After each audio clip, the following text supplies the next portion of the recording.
Hail and well met, everyone. Welcome to Geek Thyself, a podcast by a nerd for other nerds that love geeking out over random facts and esoteric trivia. My name is Heather, and I'll be your host as we journey into the wondrous land of information. Hi, everyone, and welcome back to Geek Thyself. This week, I'm going to be talking about animals. As you know, if you've been listening to my podcast at all, I do really love animals. Cats in particular, but animals in general. And so today, instead of just focusing on cats, I'm going to go over some different animal facts.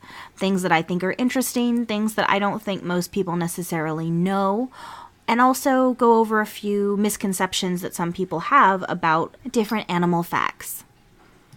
True to form, though, I am going to start with cats. No big surprise to anybody. So let's get right into it. So the first animal fact about cats that I think is interesting that not a lot of people know is that a single litter of kittens can have multiple fathers. Cats are what's referred to as an induced ovulator, and what that means is that the female cat, when she's in heat, doesn't actually ovulate and drop eggs to be fertilized until she's mated with a male. She could drop eggs during her heat the first time she mates with a male cat, and then she could go mate with a completely different male cat and drop more eggs. This means that her litter of kittens could have 2 or 3 different fathers, depending on how closely together she mated with different males. It's one of the reasons why you can see such variability in the same litter of kittens, because those kittens could literally have 3 or 4 different fathers, and unless you happened to see the mother cat mate with all of them, you'd never know. There are other animals that are induced ovulators. Ferrets, for example, are also induced ovulators, as are rabbits. So it's the same thing there. In theory, they can have multiple fathers to the same litter. Another cat fact. Cheetahs, this is a big cat fact, cheetahs don't retract their claws. It's one of the reasons why they're able to get such good traction and run so quickly, but most cats, including most big cats, do retract their claws. So if you've ever held your cat's foot and, pushed on the pads a little bit, you can see the nail pop out. It's been retracted and then you push it out. Well, dogs don't do that, and cheetah nails are more like dog nails. It does improve their traction. It's one of the reasons why they're able to get started running so quickly. They can actually go from 0 to 47 miles an hour in just 2 seconds.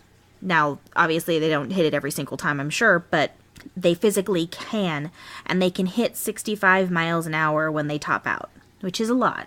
A lot of people realize cheetahs are the fastest, or at least one of the fastest land animals, but they don't necessarily know that it hits 65 miles an hour. So if you were going the legal speed limit down the freeway, a cheetah could theoretically keep up with you for at least a few seconds, which is pretty impressive.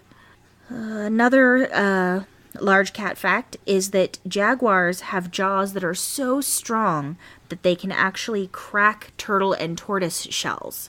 They do this obviously to get at the meat that's inside to eat it, but they have jaws that are strong enough that they can do that, which is really impressive. Similar fact, not cat-related, crocodiles and alligators have very strong jaws and can bite down very hard, which is something a lot of people realize. Not everyone realizes, though, that they don't have nearly as much jaw strength to open their mouths. That's why for any of us that grew up watching The Crocodile Hunter or any of those type of shows on Animal Planet, the reason they put rubber bands around the jaws of the alligators and the crocodiles is because those rubber bands are strong enough to keep the alligator and crocodiles from opening their mouths, because their jaws are designed to put pressure when they close, but not when they open. So even though they could crush bones when they snap their jaws shut, they can't then force their mouth open if someone's holding it shut, which is interesting. Another thing about cats in general, not just small or big cats, is how flexible their spines are. Most people are aware of the old saying, cats always land on their feet, and to a certain extent this is true. In reality, the reason that cats are able to do this is because of how flexible their spines are. They have more vertebra than you and I do, and their spines are very, very mobile, very flexible, as I'm sure anyone who owns a cat has noticed. So what happens is because of how flexible their spines are, when they start to fall, if they're not right way up, they can actually flip themselves mid-air, and that's how they land on their feet. It's not something that you and I could necessarily do. I mean, maybe, stunt people with tons of years of training and the right distances could do it. But they're able to do it easily. And they are also able to absorb their landing well because they've got such strong muscles and their joints are so flexible that it almost acts like a shock absorber, or like the shocks of your car. It just cushions it so that they don't hurt themselves the way you or I would.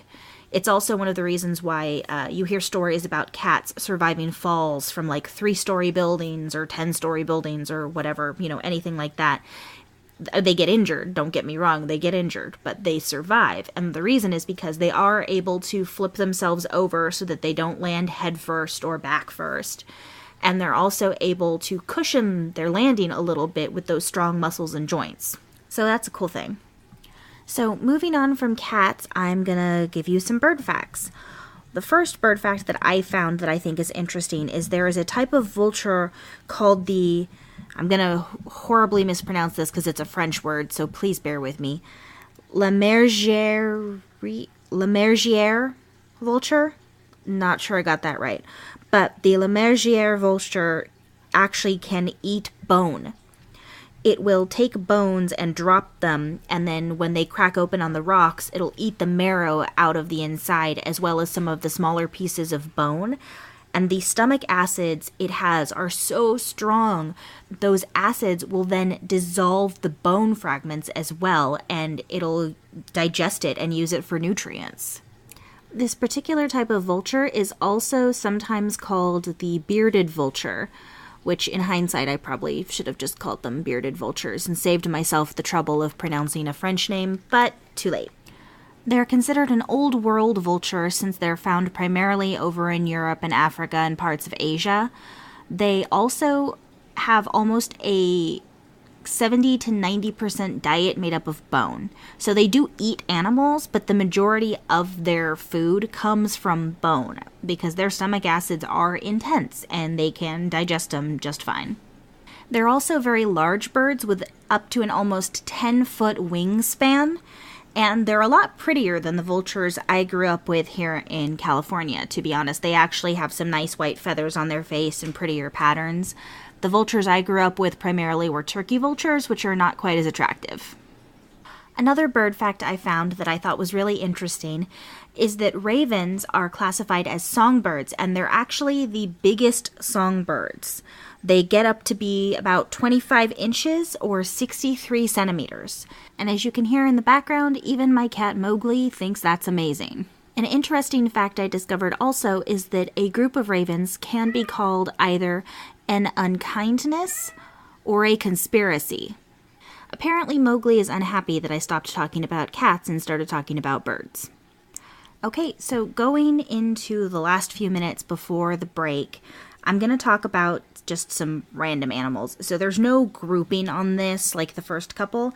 It's just random facts that I found, or some of them are actually things I already knew, but that I think are interesting.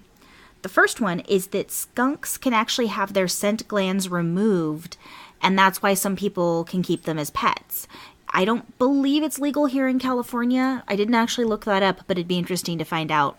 But I do know, well, at least I was told a story, that there used to be a surgeon at UC Davis, which is a big veterinary teaching hospital here in California in the Sacramento area. Used to really like doing that particular surgery. He really liked the surgery where he went in and removed the anal glands from a skunk, the scent glands from a skunk. But one time when he was doing the surgery, something went wrong, even though he had done it 100 times before, and he accidentally broke open the scent gland, which then flooded the hospital with the smell of a skunk for a long time. It took them a really long time to get rid of the smell, and so now UC Davis does not do that surgery anymore. Now this is an anecdote. It was told to me secondhand by people I know who've gone to the UC Davis Veterinary Medical School. So I don't know if it's one of their urban legends or if it actually happened, but if it did happen, I have to admit I think it's kind of funny. unpleasant. I would not have wanted to be there when it happened, but kind of funny. Another random fact is actually something that some people also get confused sometimes, is that camel humps don't carry water. I think most people know that by now, but what they do carry that has a similar effect for the camel is both of those humps are actually storage areas for fat. Normally for people and other animals, so like you and me, cats, dogs, the fatty tissue layer is sort of spread out across the whole body, and then one of the things it does is actually helps keep heat in. For camels who live primarily in the desert, that's obviously not something they need. So what their bodies have developed to do is instead of having the fat spread across the body, it's stored inside the humps. In particular, the Bactrian camel, which is the one that has the 2 humps. Each of those humps contains a fat storage, and it doesn't really have a fatty tissue layer around the rest of its body. What it can do, though, is it can break down the fat that is stored inside of those humps, and it can use them to provide it with water and energy. So in a way, there's water stored there, but it's not true water. It's not like they're carrying around a sack of water inside their humps. My next random fact has to do with the origin of the term chewing the cud. Most people, or at least I think some, have probably heard the phrase chewing the cud. And basically it means to keep going over a topic over and over again and talking about the same things over and over again. Well, the reason it is called chewing the cud is because ruminants, which are things like cows and sheep, what they'll do in order to get the full nutrients out of the food they eat, which is hard for them to access normally, is they actually regurgitate some of the food and they chew it further once it's already been partly digested. This lets them break down the food even more, which makes it easier for their stomachs to then absorb the nutrients and get what they need and digest everything. Another thing about ruminants, and cows in particular, is I've heard some people say, oh, don't cows have 4 stomachs? So this is sort of a yes and no fact. Ruminants, like cows, do have 4 chambers to their stomach. However, they technically only have 1 large stomach. So it's not 4 individual ones that the food goes through, it's just 1 big one, but there's 4 chambers to it that do different things. The rumen and the reticulum, which are where the first 2 sections are, primarily focused on fermenting the food. Cows and other ruminants are called foregut fermenters because that's the first part of their stomach, their foregut, and they ferment the food there, and by fermenting it, it helps break down the food more, which they then regurgitate and chew. They chew their cud, and then they swallow it again and continue processing it through the omasum and abomasum. The abomasum is sort of their true stomach, and the omasum is one of the other areas where they're breaking down the food more. There are also animals called hindgut fermenters, such as horses and rabbits. Both of those are hindgut fermenters. And what they do is that their gut ferments the food also, but it does it at the end of the gut instead of the front. So it's a hindgut fermenter instead of a foregut fermenter. Hindgut fermenters also do something called coprophagizing, which is a little gross for us. Coprophagizing is when they eat their own stool to reprocess it. Now, I do want to be clear, they eat very specific stools.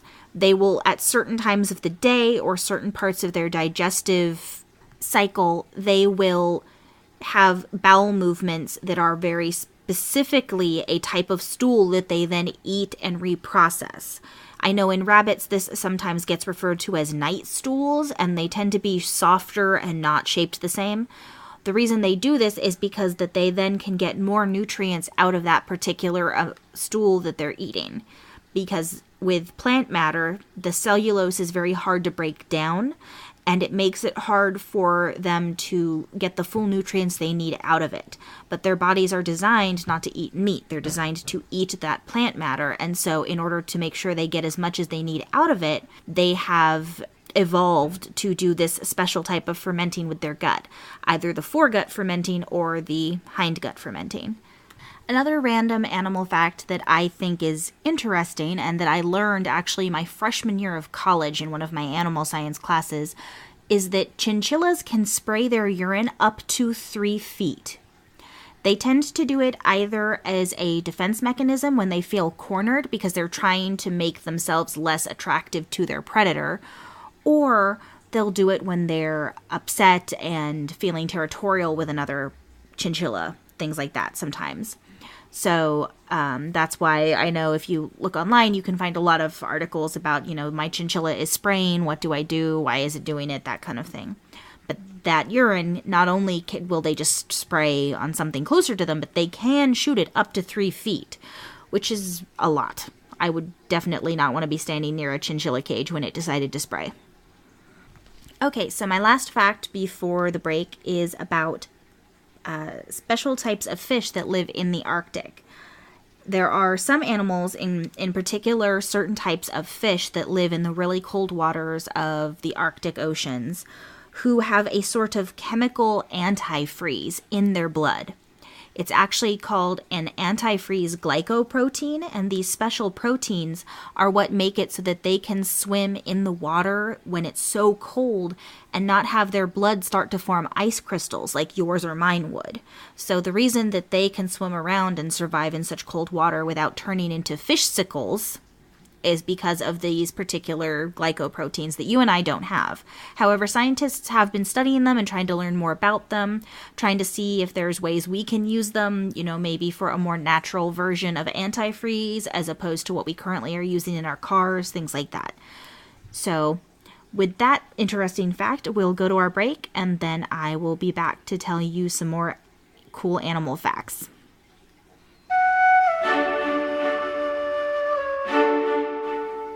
Okay, so our subscription drive just ended. As I'm recording this, we've just wrapped up the subscription drive, which ended on April 30th.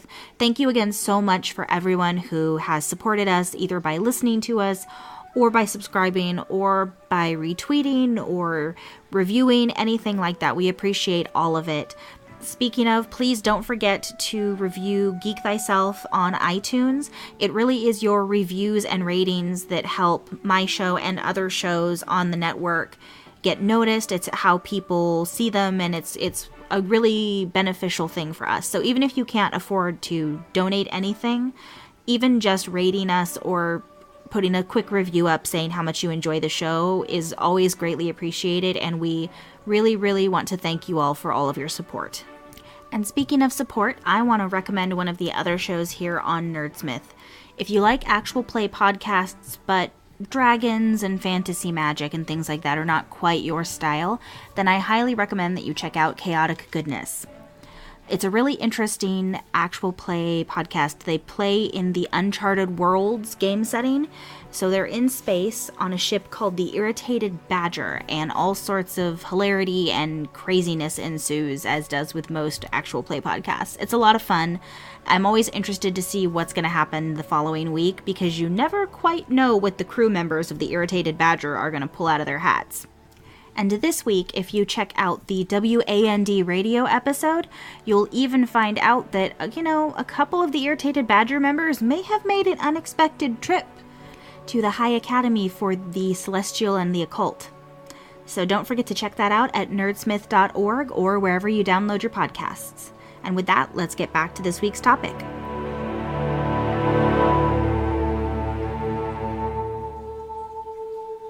So now that we're back from the break, I want to talk about whales, dolphins, and porpoises.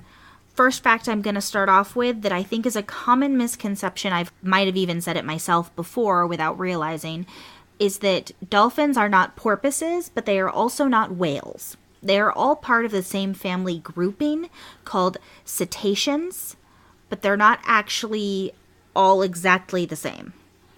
So one example of this is that porpoises actually have more spade-shaped teeth, whereas dolphins have cone-shaped teeth. So dolphin teeth are more sharp and pointy. Also, dolphins actually have multiple varieties. The ones we see most commonly in TV, like Flipper, and I think at a lot of parks that have dolphins, tend to be the bottlenose dolphins. But there are tons of other types of dolphins, including some that even live in rivers, like the Boto or Amazon River dolphin, which is it's a freshwater dolphin. It doesn't even go to the ocean. There's actually over 35 kinds of different dolphins. Most of them range from between 7 and 10 feet, although the bottlenose is actually 14 feet long, so they can get pretty big. Another cool fact about whales is that there's some evidence to suggest that they might actually be able to sense the magnetic force of the Earth. And that's partly how they get themselves around and how they can tell which paths to take from one spot to another, is because they can sense the magnetism of the Earth. Now, the magnetic force of the Earth is not real strong. You and I, for instance, cannot sense it at all. But like I said, there's evidence that they can, and that they use this to their advantage. So they may actually have 6 senses instead of just 5. Another fact that I think a lot of people don't know or are slightly confused by is that most whales cannot hold their breath for hours and hours and hours.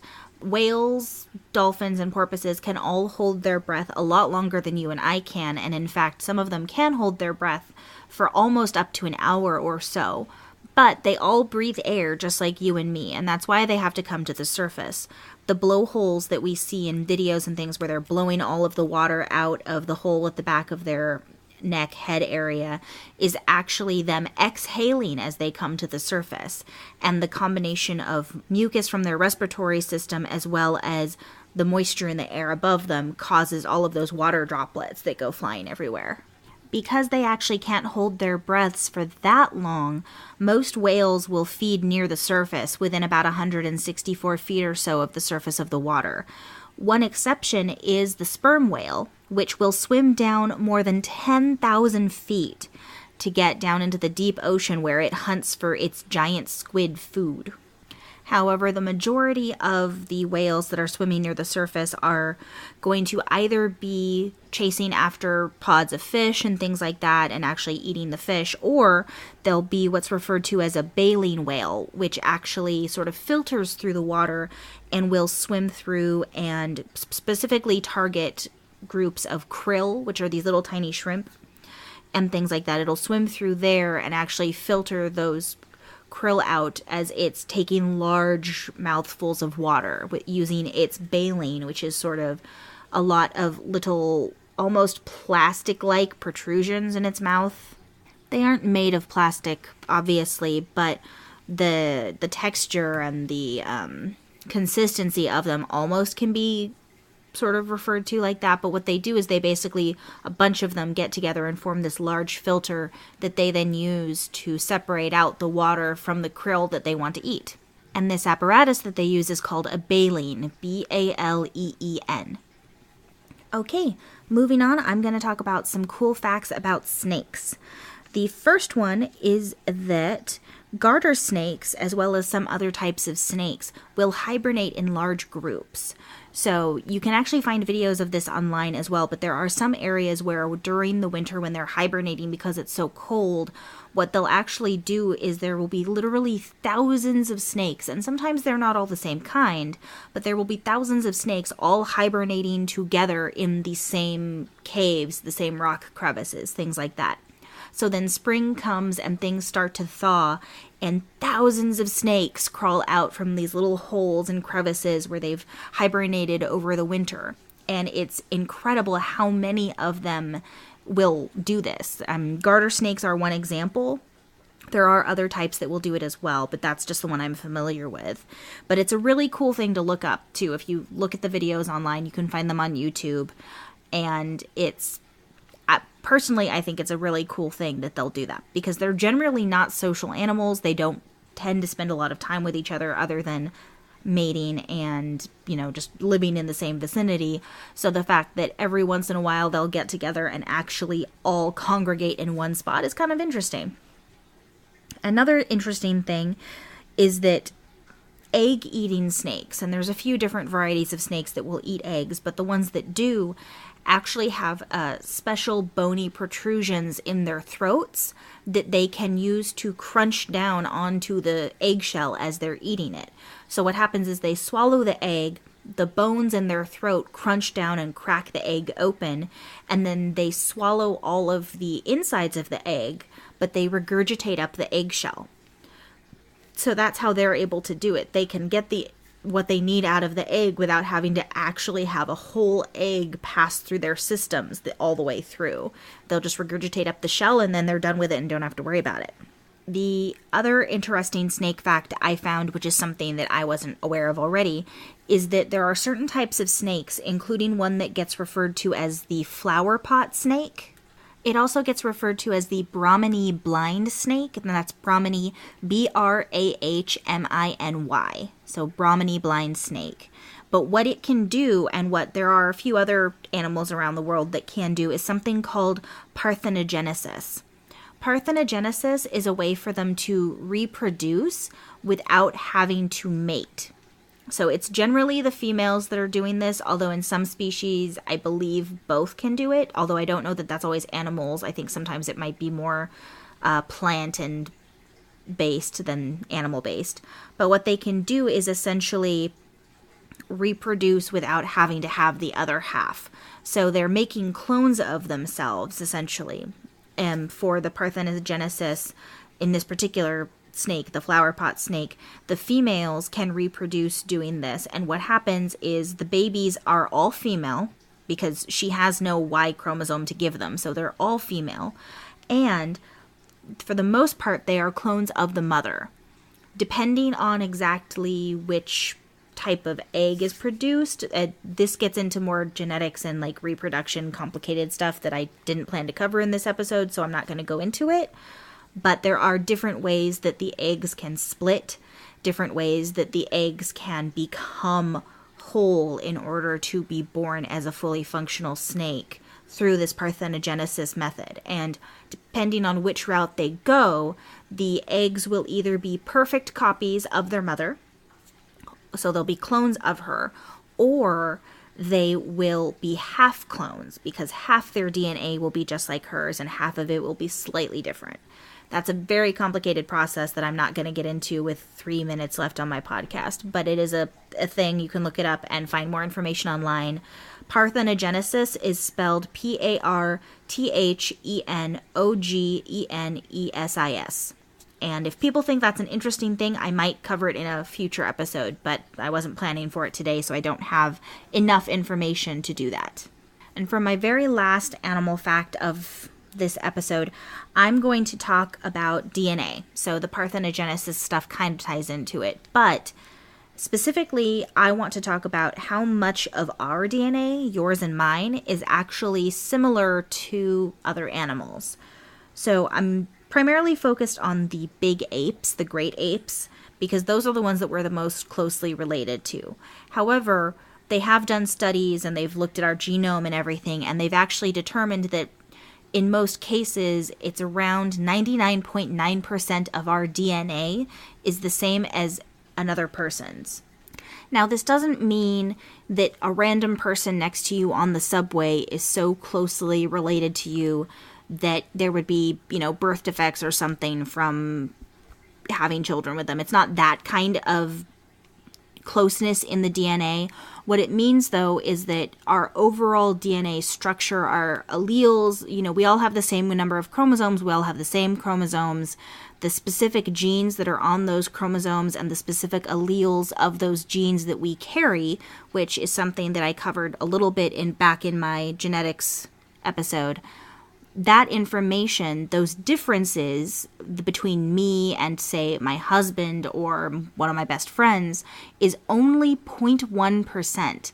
The rest of our DNA is essentially the same. The basic DNA that makes us human is the 99.9%, and then the 0.1% is what means I have brown hair and brown eyes and am short. I'm only 5'1", versus my husband who has brown hair and is 6 feet tall. Big difference. That 0.1% of our DNA is what makes those changes between me and another person. And then for the great apes, the percentage of DNA that's different is also relatively low. For example, the ones that are most closely related to us are bonobos and chimpanzees. They both have 98.8% of their DNA in common with us. And then gorillas have 98.4% in common with us. Orangutans, which are the next closest, are 96.9% in common with us. So all of the great apes have less than 4% of their DNA different from you and me. They are our closest animal relatives. And what this means is that at some point in our evolution, we as humans split off from the other great apes. We still technically, because of how closely we are related to them, could be considered great apes, but we're on a slightly different branch of the family tree, and only 1.2% of our DNA separates you and me from the chimpanzees, which I think is a really interesting animal fact that I don't think a lot of people know, but I think it's really fascinating that our scientists have been able to figure this out and figure out how similar we actually are to other animals on the planet, to everything on the planet that's living, actually, because all living things are made up of DNA. Bananas have a DNA, apples have a DNA, chickens, cats, dogs, we all have a DNA that makes us what we are. And so, for example, we have 90% of our DNA in common with mice. That's one of the reasons that they like to use mice for the laboratory testing, is because if they're looking at medications and things that could affect humans, their DNA is 90% the same as ours, and they breed quickly and they can make a lot of babies and they can be controlled very easily from one generation to another. So it gives them a way to have a large pool for testing. So the next time you go to the zoo and see the gorillas or the chimpanzees, you'll know that you actually have the majority of your DNA in common with them, which makes them even more fascinating, I think. Well, I hope you enjoyed learning about all of these different animal facts. They were a little scattered in a couple places, but I thought they were all interesting, and so hopefully you did as well. If you have a topic you'd like me to cover, or if you want to know more about one of the animal facts that I mentioned, then feel free to tweet me with a topic suggestion or with a question at amethyst_magic, and that's magic with a CK, on Twitter. Or you can find me on the Nerdsmith Discord server, which you can find a link to on our homepage up in the upper right-hand corner. We've got all our social media links, and one of them is for Discord, and I'm on there quite a bit, so you can also find me there. Please remember to check out the other wonderful podcasts and productions here at nerdsmith.org. I'll be back next week with a new and interesting topic, and until then, don't forget to geek thyself.